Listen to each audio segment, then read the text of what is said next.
ভীষণ রকম প্রিয়। কোনো কিছুই জীবনে স্থায়ী হয় না। সময় আমাকে একটা শিক্ষা দিয়েছে, পরিচয় সবার সাথে রাখো, কিন্তু সম্পর্ক নয়। কথার আঘাতের ব্যথা লাঠির আঘাতের চেয়েও বেশি যন্ত্রণার।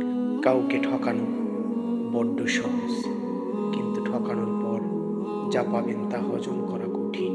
অ্যাবাউট দিস লাইন, আপনি যতই ভালো হন না কেন সবার কাছে ভালো হতে পারবেন। দূরত্ব, দায়িত্ব এবং একাকিত্ব, আসলে এটাই জীবন। যেখানে নিজেই বেমানান সেখানে আবার কিসের অভিমান। এই শহরটা সুন্দর হলেও শহরের মানুষগুলো বহুরূপী। সময় চোখে দেখা যায় না, কিন্তু সময় অনেক কিছুই দেখিয়ে দেয়। মানুষ যতটা আপন সাজে আসলে ততটা আপন হয় না। ভিডিওটি ভালো লাগলে সাবস্ক্রাইব করে পাশে থাকা বেল আইকনটি অন করে দিবেন। সবাইকে ধন্যবাদ।